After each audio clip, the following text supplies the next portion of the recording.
população dos Açores já tinha contacto desde há algum tempo com a aviação, né, com a aviação de grande porte, devido à passagem regular dos gigantes Zeppelin pelos céus do arquipélago. Essas grandes aeronaves ligavam a Europa ao continente norte-americano, mas foi com os hidroaviões que realmente os Açores passaram a ter um papel mais importante, e a cidade da Horta, não é, a sua marina, foi utilizado como ponto de escala, e ainda hoje há inúmeros vestígios da passagem dos clippers da Panam pela baía da Horta.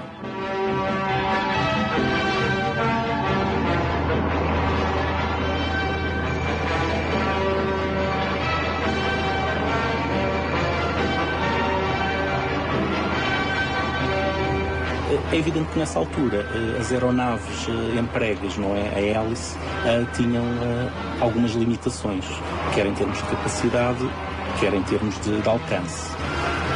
E é aí que o papel dos Açores se torna muito importante.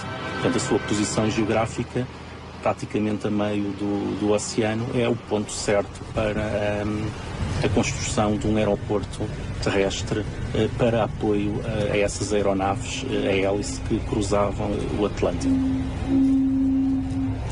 A Ilha de Santa Maria é um caso extraordinariamente interessante do arquipélago dos Açores. Historicamente é a ilha mais antiga, em termos de povoamento, é a mais antiga. É aquela onde chegam os primeiros portugueses a descobrir os Açores, no século XV, no princípio do século XV, né, 1420 e tal. É uma ilha que tem uma zona plana e depois tem um relevo mais agressivo, mais agreste, muito semelhante ao Nordeste, muito semelhante a São Jorge, muito semelhante a certas zonas da Terceira e das Flores. A idade está relacionada com aquela topografia. Porquê? Porque há cerca de 6 a 8 milhões a ilha foi submersa, esteve debaixo do mar. Era muito pequenina o que aflorava. E então o mar, como tem um poder erosivo, como tem um poder devastador, trabalhando a topografia, aplanou a ilha, que é exatamente onde está o aeroporto. O núcleo urbano principal de Santa Maria é o núcleo urbano histórico mais antigo e com a expressão mais medieval, digamos, de final da Idade Média, que é a época, né, século XV, que existe em todas as ilhas atlânticas, a par do Funchal e do Machique na Madeira. A Vila do Porto é o que nós chamamos, nós, figuras dos arquitetos e estudiosos do urbanismo, uma povoação rua. É um núcleo urbano que se estende com uma estrutura em corda, não é? Como uma espinha, desde o velho Porto, onde nasceu, com a fortaleza, as primeiras instalações de habitação, os primeiros espaços religiosos, a primeira capela, e depois vai crescendo para norte como uma longa estrutura linear, até à saída. E toda aquela vida urbana se fez ali por séculos e séculos.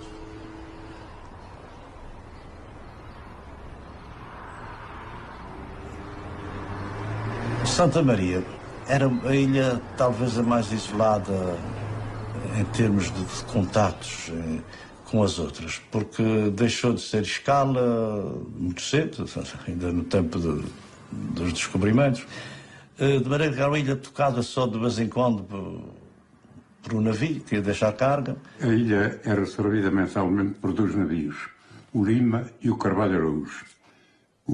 Esses ancoravam lá fora e depois tinham aquelas lanchinhas pequeninas para conduzir os passageiros até o cais de Vila Porto.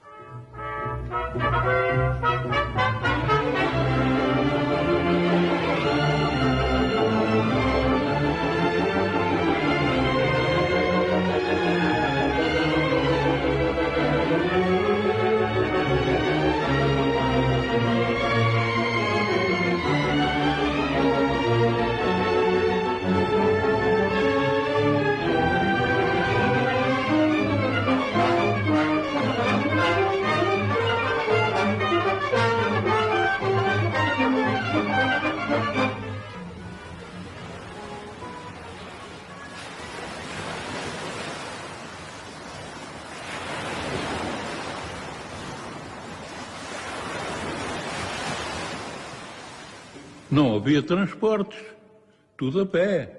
Não havia transporte. Só havia 2 automóveis, cá na ilha, 2. Um era do taxista e o outro era do presidente da Câmara. Mais ninguém. Era cavalos e burros.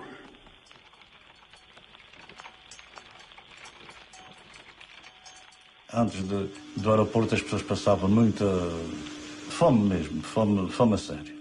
Comiam, inclusive, as tocas dos fetos e outras coisas, outras plantas que normalmente não são usadas na alimentação humana. Vivia-se uma vida muito pacata, patriarcal, não é?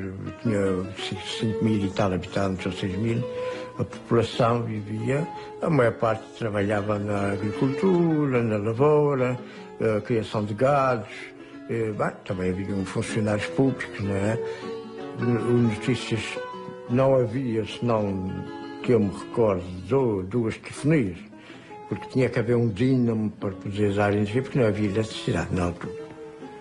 No final da última guerra, o governo português, correspondendo a um pedido formulado pelo governo britânico ao abrigo dos tratados da Aliança Anglo-Lusa, permitiram a utilização pela aviação das nações coligadas contra o eixo de uma base aérea nos Açores.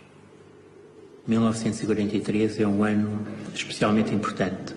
É o ano em que se torna claro que os aliados vão ganhar a guerra. E as ilusões que chegou a haver em alguns responsáveis portugueses que o eixo iria ganhar desaparecem. A única dúvida que subsiste é quanto tempo é que ainda vai durar o conflito. Também preciso acrescentar que esta neutralidade portuguesa manteve-se porque nenhum dos lados, ao longo de todo o período da guerra e das muitas voltas que a guerra deu, quis a beligerância portuguesa. Para além disso, esta neutralidade, sobretudo a partir de 43, é uma neutralidade mais teórica do que outra coisa. Porque a verdade é que a partir de 43, Portugal cede bases no seu território para ações de guerra a um país beligerante. Esta preocupação com a questão da neutralidade que leva a determinados episódios curiosos. Por exemplo, o governo português exige que os técnicos militares americanos que chegam no primeiro momento a Santa Maria apareçam, portanto, vestidos à civil e com os uniformes da Pan American Airways. São, na verdade, militares que vêm, portanto, estudar, fazer os primeiros estudos e depois, mais tarde, inclusivamente, iniciar a construção do aeródromo, mas vêm vestidos com uniformes da Pan American. O pedido de base é apresentado em nome da Aliança em Lisboa e surge uma coisa surpreendente para a Inglaterra. O normal, quando era feito um pedido importante pela Inglaterra, era Portugal assumir a chamada posição do ninho. Nem sim, nem não. Ia ganhando tempo, ia negociando, ia procurando obter contrapartidas, mas não dizia claramente nem uma recusa, nem uma aceitação. No caso das bases, não acontece assim. O pedido é apresentado hoje, passado poucos dias, Portugal está a dizer sim, inequivocamente sim. Salazar percebeu imediatamente que o que estava por trás desse pedido de bases era a aceitação do regime no pós-guerra. Fim da guerra, a base continua a ser utilizada pela aviação americana nos termos de um tratado então celebrado entre Portugal e os Estados Unidos. Os Estados Unidos chegam à conclusão que vão ter que manter uma presença vasta militar em todo o mundo. É dito que se quer construir nos Açores a maior base aérea da bacia do Atlântico. E é dito também que a localização ideal seria não nas Lajes e na Terceira, mas em Santa Maria. Repare-se que estamos no final da Segunda Guerra Mundial e, no entanto, nesse contexto marcado pelo triunfo das democracias, o Estado Novo Português vai sobreviver. Vai sobreviver por um conjunto de fatores. Dentro desse conjunto de fatores, a importância estratégica do arquipélago dos Açores e a importância que aos Açores era conferida por parte da agora potência dominante no mundo ocidental, os Estados Unidos, sem dúvida que essa importância estratégica do arquipélago é fundamental. E é o arquipélago dos Açores, a importância da Ilha Terceira, a importância de Santa Maria, que explicam que, por exemplo, em 1949, poucos anos depois, portanto, Portugal acaba por ser convidado para ser um dos membros fundadores da Aliança Atlântica, que é um momento que, de facto, representa essa espécie de aceitação internacional por parte das potências democráticas do Estado autoritário, do regime autoritário vigente em Portugal. Simplesmente, a guerra nunca veio, a guerra manteve-se fria até ao final do sistema e Santa Maria fica como sempre adormecida, é uma espécie de bela adormecida. Tem grande potencialidade, está ali, poderia ser a rainha do Atlântico, mas de facto é a bela adormecida. A construção de Santa Maria decorreu a um ritmo extremamente acelerado. A forma como os americanos chegaram, a maquinaria pesada que tinham, as suas técnicas de engenharia, tudo isso é algo que surpreende fortemente os portugueses, quer os civis, quer os militares. Causou uma admiração, porque, é claro, Santa Maria é uma ilha pequena, uma ilha isolada, quando eles chegaram com aqueles desembarques, com aquelas máquinas, com aquela história toda, com aqueles motores, geradores elétricos pequenos, maiores, portáteis, tipo de campanha, tipo de guerra de campanha. Ora, isso é uma novidade para as pessoas da terra, não é? Desembarcaram no Porto, abaixo da cota de Vila do Porto, da povoação antiga, porque não havia cais moderno na época. Constroem imediatamente um cais acostável de emergência, fazem, enfim, digamos, a corta-mata chamada Estrada da Birmânia, ao que se diz para comemorar a contemporânea vitória dos americanos na guerra contra o Japão, nessa altura na Birmânia, em Burma, e essa estrada sobe lentamente em encosta para a plataforma calcária do lado ocidental da Ilha de Santa Maria. Eles instalaram com o seu sistema de pré-fabricados, construções adaptadas à instalação rápida de equipamentos, um aeroporto, digamos, de campanha, não é? Um aeroporto de guerra, e aí instalam as pistas metálicas, não é? Aquele sistema também pré-fabricado e modelado de revestimento do chão do aeroporto. A primeira pista que eles construíram aí foi aquela pista com as chapas que ligavam umas às outras, e eles punham aqui todas furadas, como isto aqui, tudo furado. E foi ali no sítio da Ribeira Seca que eles improvisaram uma coisa para o primeiro e segundo avião, daqueles pequenos, aterrar aí. Os portugueses não tinham levado muito a sério quando os americanos disseram que seria a maior base aérea da bacia do Atlântico. Mas assim que a construção começa, eles verificam a dimensão daquilo. Santa Maria estava pensada não para aquela guerra, mas estava pensada para o futuro. A construção era de dia e de noite. E, portanto, havia, quer dizer, a luz era tanta que se via aqui em São Miguel o clarão dos holofotes, né?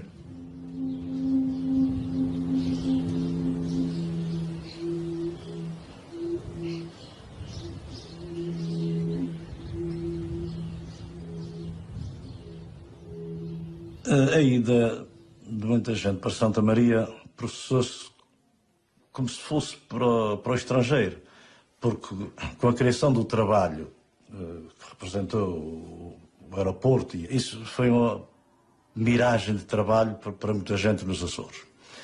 E para evitar que de facto a ilha se tornasse inviável em termos de uma superpopulação, as famílias só se puderam juntar aos primeiros que tinham ido trabalhar para lá por carta de chamada, tal qual como se fosse para os Estados Unidos ou para outro país estrangeiro qualquer.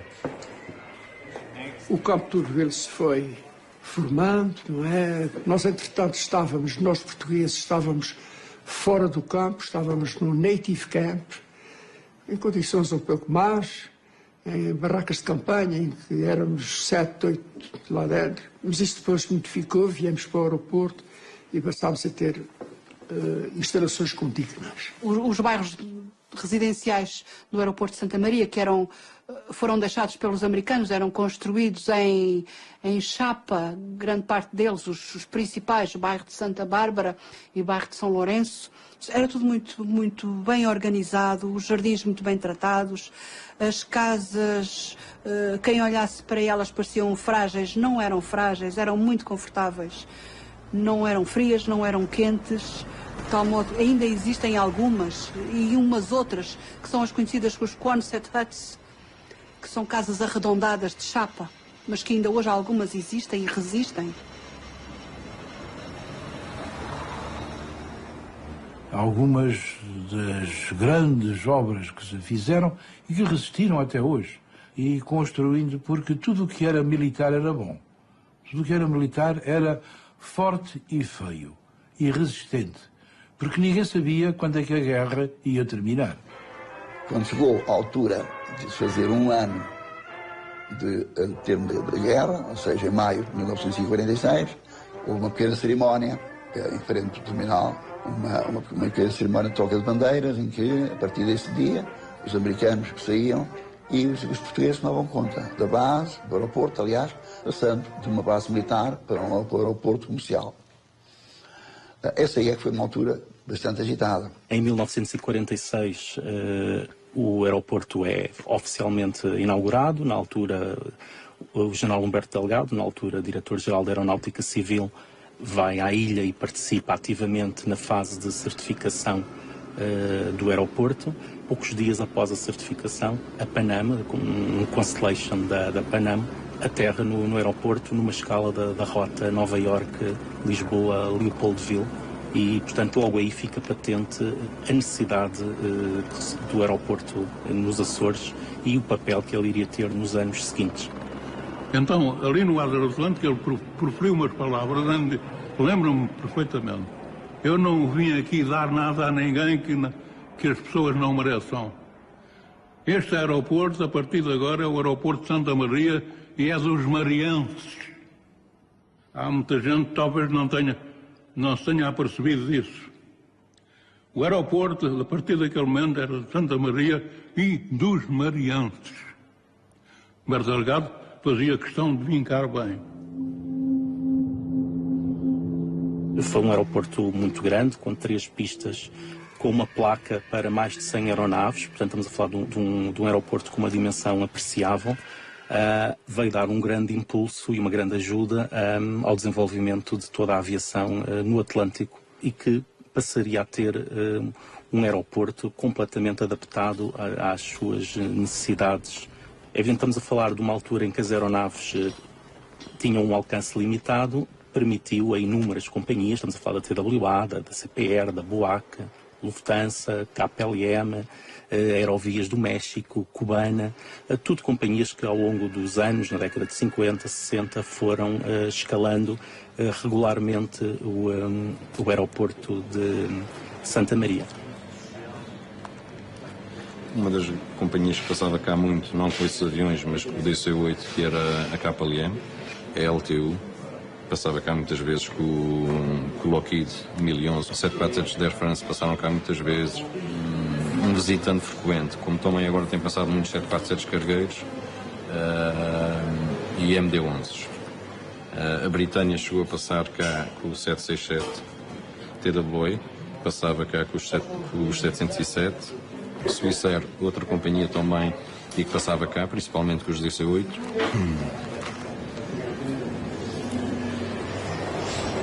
A TAP claramente fez uma aposta em efetuar voos para as colónias africanas. Foi a sua segunda rota, foi exatamente a linha aérea imperial, ligando Lisboa a Luanda e Lourenço Marques, e apenas em 1969 a TAP passa a utilizar o aeroporto de Santa Maria como escala nos seus voos intercontinentais.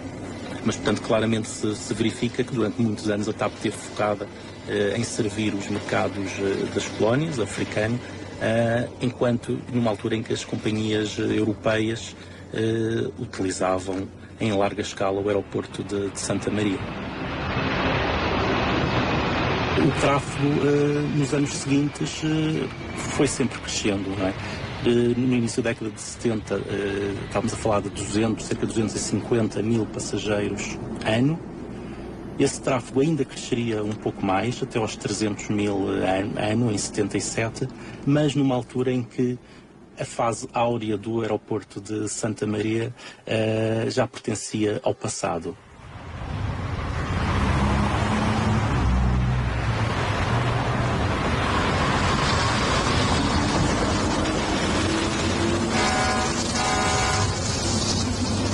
In reality, it was my home, and that's the way I've always considered it. It was my childhood home. We went there in 1954. My father was a Pan American employee, and he was put in charge of a project called Job Order 101. 101 was a project where the United States government contracted Pan American to operate the facilities, U.S. Air Force facilities, a supply base on Santa Maria. There were only maybe 10 Americans, if I recollect correctly, working for Pan American in the Job Order 101. So we were there for 5.5 years. When I say we, I have an identical twin brother. I am better looking. Our friends were all the Portuguese kids that lived right near us across the street, and some of the homes that were there, they were the old homes for the American soldiers during World War II. There was a very easy mixing into the population. O aeroporto em si era fisicamente um mundo à parte do resto da ilha. Quase como se a natureza correspondesse à composição social da ilha. Se olharmos Santa Maria do Ar, vemos uma plataforma grande, que é o aeroporto, e o resto da ilha dividido pela montanha. Aquilo que nós, no aeroporto, chamávamos a Serra. O pessoal da Serra eram as pessoas que viviam na outra metade da ilha. E essa metade da ilha era barrada por uma fronteira física, que era o que nós chamávamos o açucareiro, que ainda lá está. Um edifício com a forma de um açucareiro, por isso é que se assim chamava, todo em vidro, e que era nem mais nem menos do que o posto de controle da antiga base americana, da entrada da base americana. E lá havia um polícia que controlava o acesso ao aeroporto, como se estivéssemos a entrar, de facto, num país diferente e num território diferente. Nós chamávamos campo ao aeroporto. Não sei porquê, talvez field, campo. Field, a palavra americana, campo, era o campo, era lá dentro. Portanto, Vila de Porto, e a gente dizia, vou lá dentro. Mas a vila e o aeroporto foram sempre dois territórios separados. Durante o mesmo tempo que lá estivemos, a vila, com o resto da ilha, separado do aeroporto.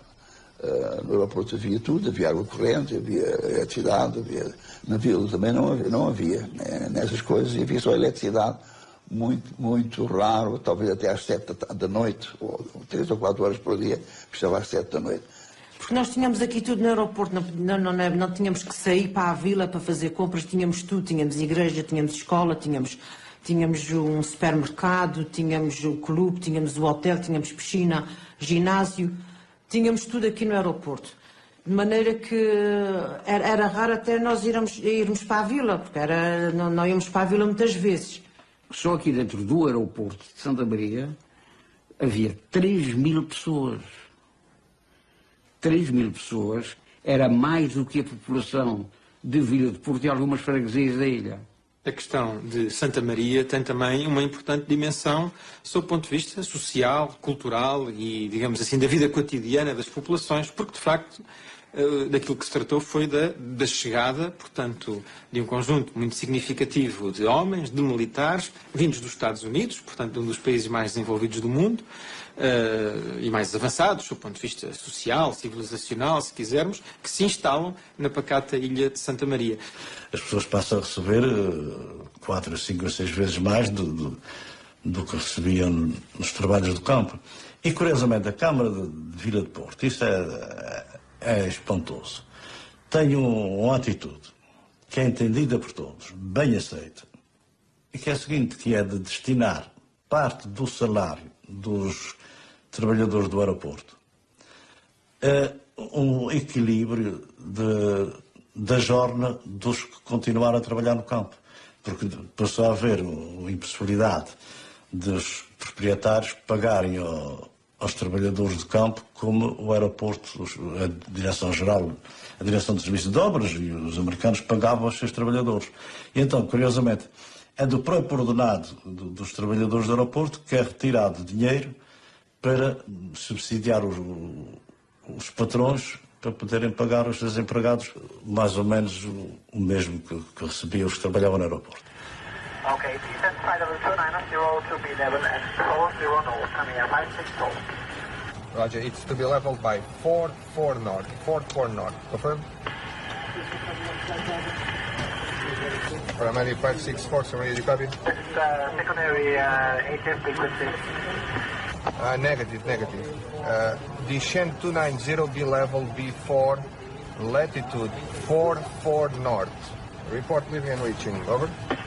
O tipo de pessoas que trabalhavam no aeroporto trabalhavam por turnos, trabalhavam durante a noite e, portanto, ceavam ou jantavam às 4 da manhã ou às 5 no terminal do aeroporto, no restaurante do aeroporto.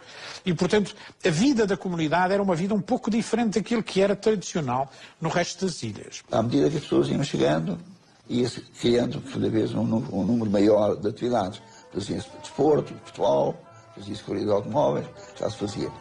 A vila ficava sempre um bocadinho afastada, só talvez as pessoas mais o Presidente da Câmara e comerciantes é que vinham às festas do aeroporto. Havia uma piscina, a piscina, o aeroporto fez uma piscina, que eu lembro-me naquela altura, os meus pais dizerem que na Rádio Moscovo, que muita gente ouvia aqui naquele tempo, anunciaram que numa ilha pequenina nos Açores tinha sido inaugurada uma piscina com não sei quantas toneladas de água lá dentro, numa ilha onde não havia água, onde a maior parte das pessoas não tinha água, nem água canalizada. E então o aeroporto realmente era como se fosse mais que uma vila dentro da ilha. As pessoas iam para o terminal ver chegar o avião, ver o movimento. Então, naquela época, anos 50, o desfile da tripulação, as hospedeiras pareciam que eram todas manequins, de uma grande elegância. Aquilo realmente era o acontecimento do dia, não é? I loved airplanes from a kid. I mean, when airplanes landed at the airport, my father would take Frank and I down to the airport a lot of the times just to sit there and watch the airplanes.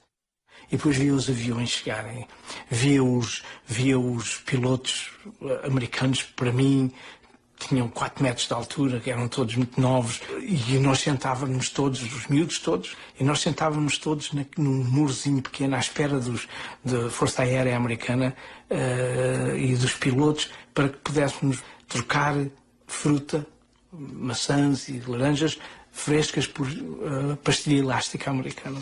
Que não sei mesmo se o jogo que se pratica aqui na Malha e noutros sítios, que nós chamamos aqui a bolada, mas que é o jogo dos 4 cantos, que tem regras muito semelhantes ao beisebol, no fundo é o beisebol jogado sem tacos. Não sei se não terá sido influência do beisebol americano, quase certeza que foi, porque é muito semelhante.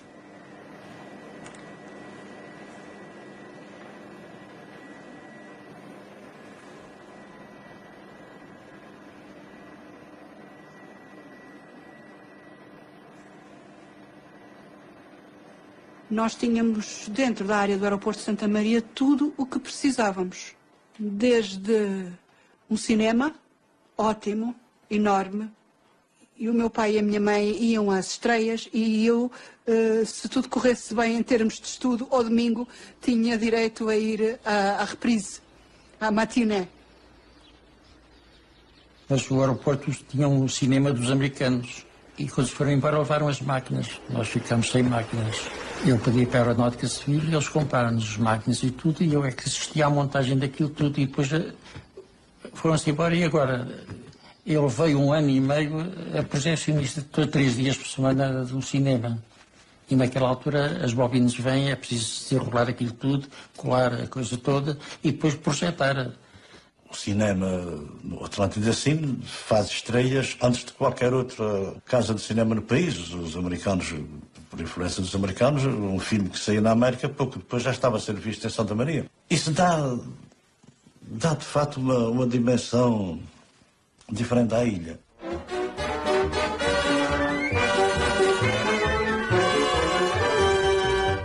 Quando vais para a rua, a cidade é tua, tudo segue a graça dos teus passos.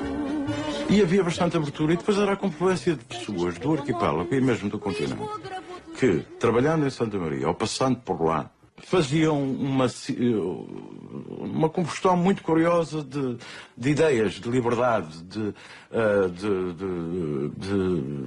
convivência. Muita alegria também. Eu acho que era uma ilha muito boémia, extremamente boémia.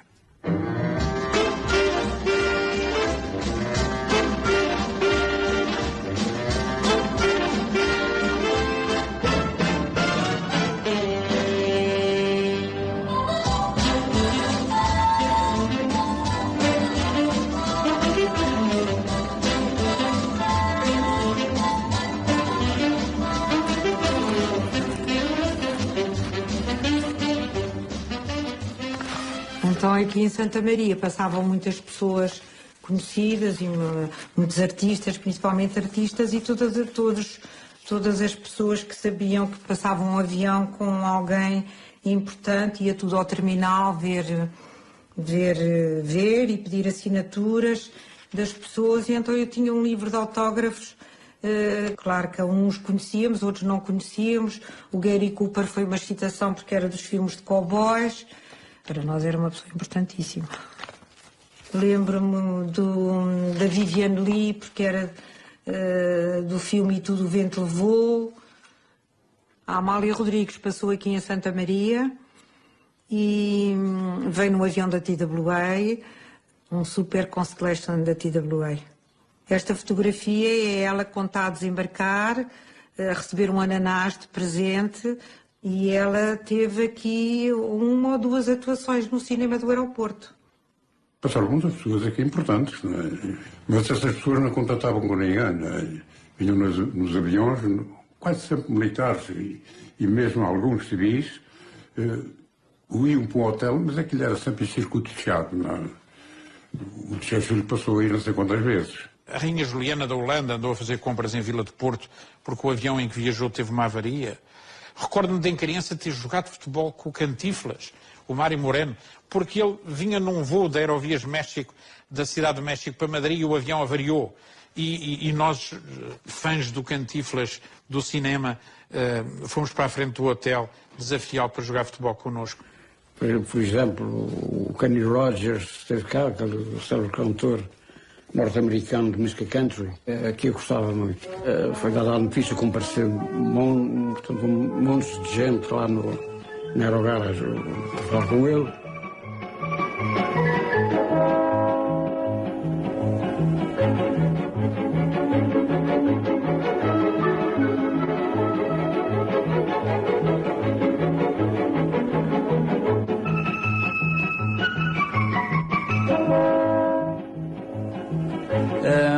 Durante muito tempo era feita uma comitiva de recepção, onde eram levados todas essas celebridades à sala VIP. Com as entidades aqui da ilha. Com as entidades aqui da ilha. Portanto, essa comissão era feita com o Presidente da Câmara, do aeroporto, o Diretor do aeroporto, portanto, as entidades daqui da ilha. E o meu pai era sempre chamado, nessas alturas, sempre que havia um avião, fosse ao meio-dia, fosse à meia-noite ou às 4 da manhã, o meu pai era chamado para fazer a cobertura dessas comitivas de recepção e a assinatura do livro de honra que o aeroporto tem, etc. e tal. Houve alguém americano, nunca mais esqueci do nome, John P. Miller, um rapaz da minha altura, me convidou para ir ao cinema com ele. E quem é que lá estava? Frank Sinatra. Ora, o Frank Sinatra devia ter aí uns 20 e poucos, talvez. Está claro, está a ver o que é um rapazinho como eu, posto em frente exatamente dessas estrelas. I'll be seeing you in all the old familiar places that this heart and mind embraces all day through.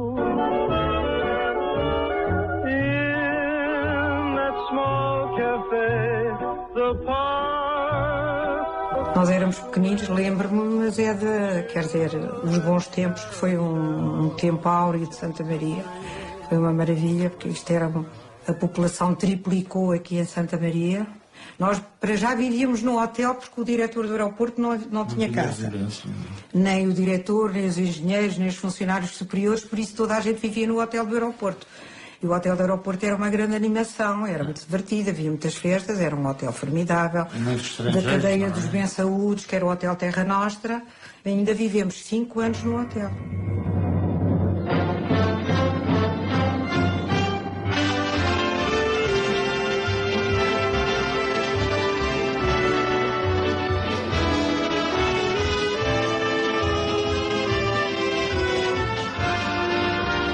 Mas esse hotel era também um sítio onde depois as pessoas do terminal para o hotel traziam esse colorido, essa força, essa garra, com uma boate, com música ao vivo, com o Capitão Viola e o Sr. Pamplona da Graciosa a dirigirem orquestras que tocavam e que depois tinham como convidados às vezes gente incrível que estava no hotel e que uns não eram conhecidos, mas eram grandes músicos, outros que eram efetivamente grandes músicos. Tony de Matos e Simão de Oliveira a cantar lado a lado.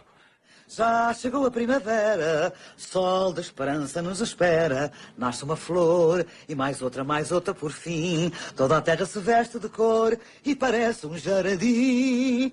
Isto deve ter sido coisas que eu cantei com certeza ao passar pelo aeroporto de Santa Maria. Ir vigiar para o hotel era uma coisa que se fazia. Numa sociedade tão moralista, tão apertada em termos da vivência normal, é natural que isso acontecesse, ao fim e ao cabo, porque estamos a falar já de um hotel que era facílimo de vigiar. Segundo, os trabalhadores do hotel colaboravam connosco e depois não faltavam realmente cenários apetecíveis para voyeurs e jovens voyeurs. Estou a falar de minha idade dos 14 e eu não fui um grande frequentador.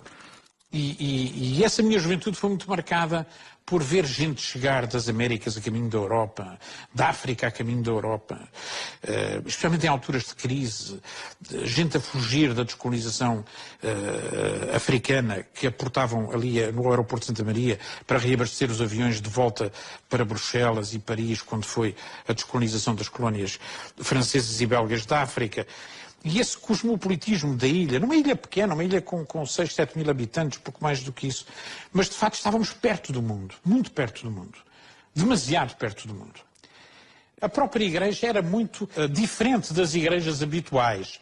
Eu recordo que a capela de Nossa Senhora do Aro servia vários cultos, o culto judaico, o culto protestante, o culto católico, e de facto era uma igreja diferente das igrejas por dentro. E isso nós não estranhávamos, porque havia pessoas de religiões diferentes e de cultos diferentes. E portanto essa tolerância com a diferença, tolerância nas pessoas que víamos passar todos os dias no aeroporto, de cores e raças diferentes, com pessoas de religiões diferentes, com pessoas que pensavam de maneira diferente, marcou profundamente aqueles que tiveram o privilégio de viver na ilha naquela altura.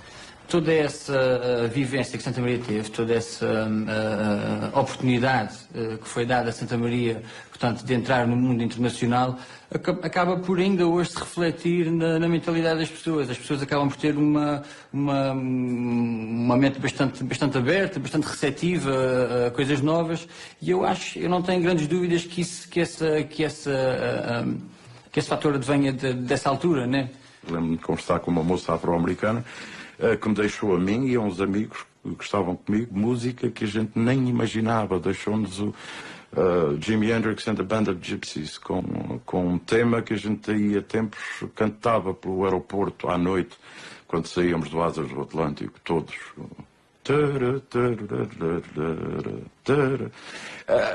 Estávamos a ouvir Jimi Hendrix em Santa Maria, em São Miguel ainda se ouvia Beatles.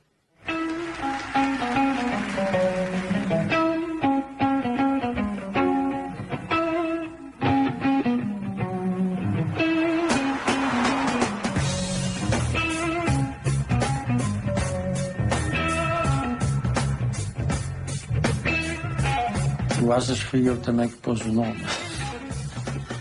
Então, Asas era da aviação, não é? E como era no Atlântico, lembrou-me.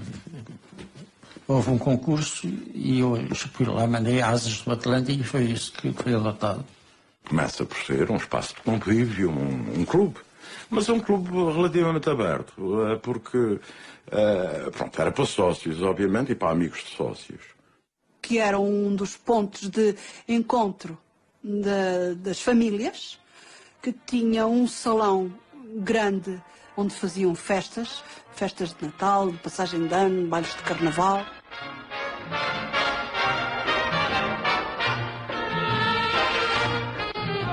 Então, o nosso ponto de encontro era o Asas do Atlântico. Portanto, o pessoal concentrava-se, ali falava-se, discutia-se, jogava-se às cartas, ao king, ao dominó, à sueca, tudo.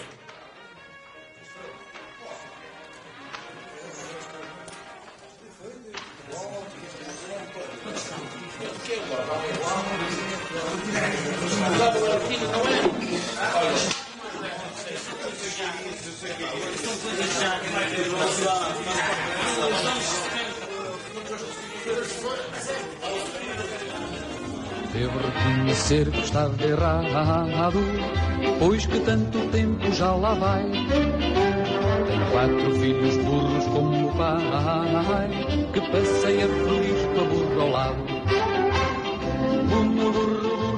Havia muitas gincanas que organizava o Asas, o clube organizava muitas festas, muitos passeios, muitos bailes, o São João, não era? Havia muitas verbenas, chamavam naquela altura as verbenas. Aeroporto de Santa Maria, Açores, Portugal. Estúdios da estação emissora CSB 81 do Clube Asas do Atlântico, a irradiar para todo o arquipélago açoriano em onda média.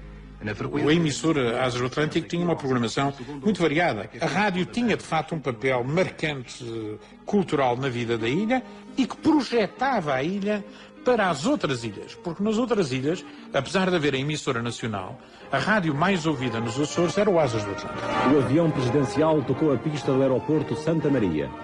As entidades oficiais presentes aprestam-se para receber o chefe do Estado. O Sr. General Craveiro Lopes saudou a Guarda de Honra, formada por uma força da Marinha, à qual passou depois revista.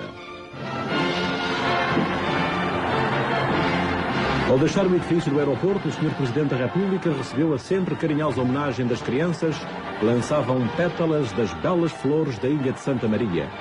E imediatamente se organizou o cortejo automóvel, que iria percorrer a distância de 3 km até Vila do Porto. Os noticiários da nossa estação emissora, não sei se nas outras era igual, mas eu penso que sim, eram elaborados por uma jornalista que nós tínhamos, e antes de serem lidos ao microfone tinham que ser visados pelo então subdiretor do aeroporto de Santa Maria, ou seja, praticamente uma censura. O noticiário só era lido depois do diretor do aeroporto, da direção do aeroporto, concordar com aquilo que estava lá escrito. Debandada foi também mais tarde a dos sinistrados do vulcão, a caminho da América, ao abrigo de uma lei especial aprovada em Washington sob proposta do senador Kennedy. Foram aos milhares de tristeza nos olhos e esperança no coração. Santa Maria foi também o ponto de partida de muitos milhares de imigrantes açorianos que se destinaram à América e ao Canadá. Durante muitos anos a imigração fez também por navio, mas a partir de certa altura passou a fazer-se por linhas aéreas e, portanto, Santa Maria ficou também na memória destes imigrantes açorianos.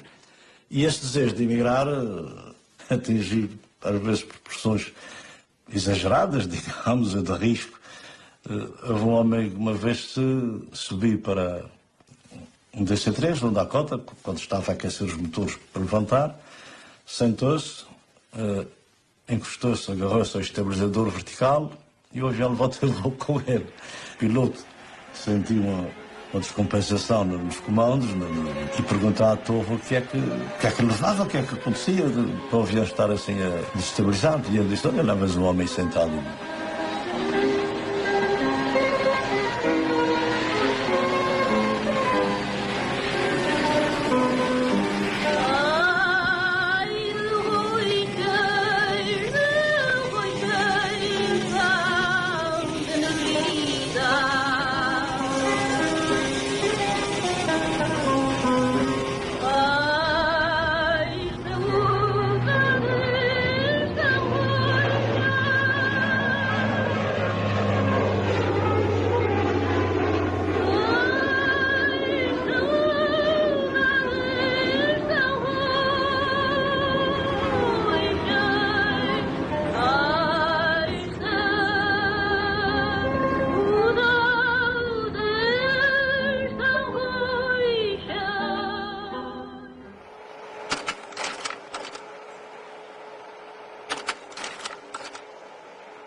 É evidente que o aparecimento no final da década de 60, 70 de aeronaves de maiores dimensões, de maior raio de alcance, capazes de fazer, não é, de ligar os vários continentes sem necessidades de escalas intermédias, foram gradualmente tirando algum peso ao aeroporto de Santa Maria.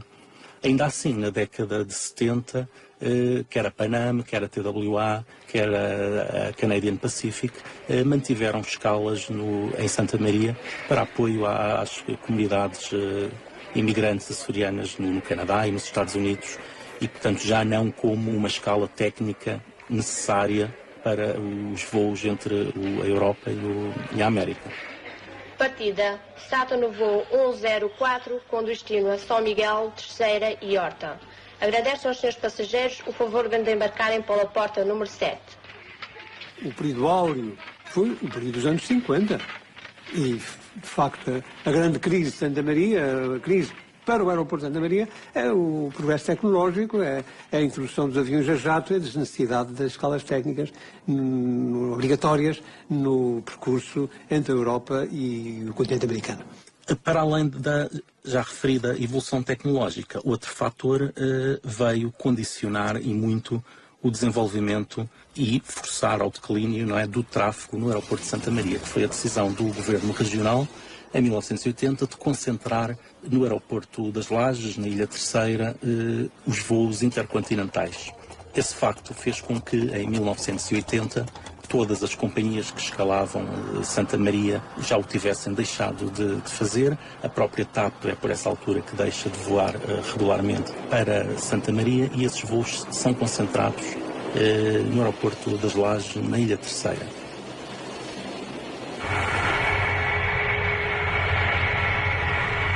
Na década de 70, no final da década de 70, há ainda assim um momento alto com a utilização do aeroporto de Santa Maria para escala regular do Concorde.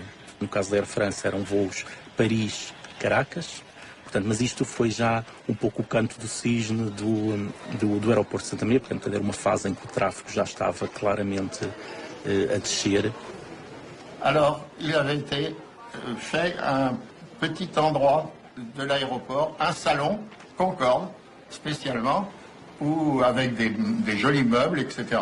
Le matin, les jours du Concorde, nous allions, ma femme, moi et le chef d'escale, dans la campagne, chercher des fleurs. Les arômes. Les arômes, des blancs et des fleurs de couleur, et on mettait dans les vases, tout Santa Maria était là. Tout le village, tous les gens étaient ce jour-là, c'était plein partout de monde, et tout le monde est venu voir, et on pouvait aller très facilement sur la piste et voir l'avion de près, hein. On pouvait rentrer, il n'y avait pas de police qui empêchait les gens de venir.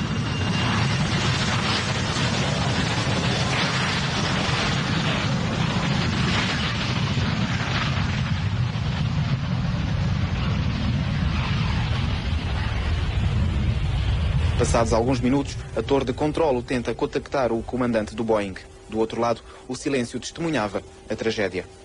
152 mortos. O embate no topo do Pico Alto, com 560 metros de altitude, fizera do Boeing uma amálgama de ferros e destroços.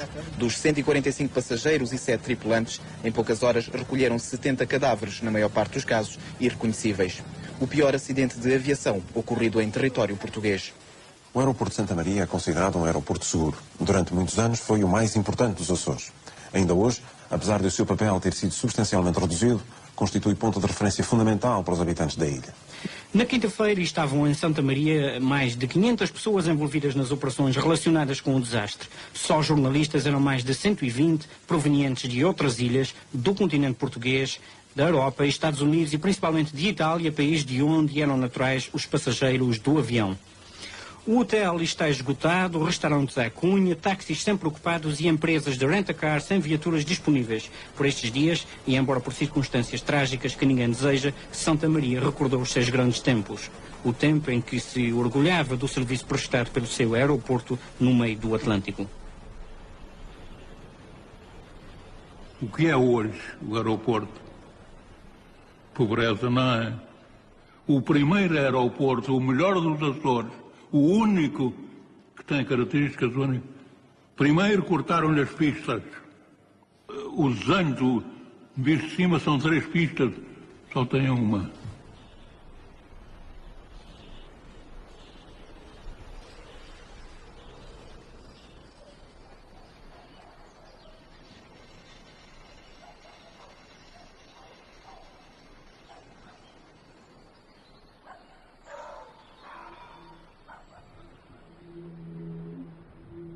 Com a evolução tecnológica da aviação, portanto, apenas resta ao aeroporto de Santa Maria, para além de 2 ou 3 voos regulares diários da transportadora açoriana da SATA, apenas restam os voos de entrega de algumas aeronaves que são construídas, por exemplo, na América do Norte e que se destinam a compradores na Europa ou em África e que têm necessidade de fazer escala para reabastecimento nos seus voos de entrega, mas para além disso não resta muito mais tráfego. At that time, I flew the crop dusters, the air tractors. Where would I depart? Normally, Gander, Newfoundland, and from there to Santa Maria. And then from Santa Maria, you're close enough to most of the mainland of Europe. You could go to wherever you wanted to go from there. The closest routing to go where you were taking the airplane to. Yeah, Santa Maria was always a good stop. It was a good place to go.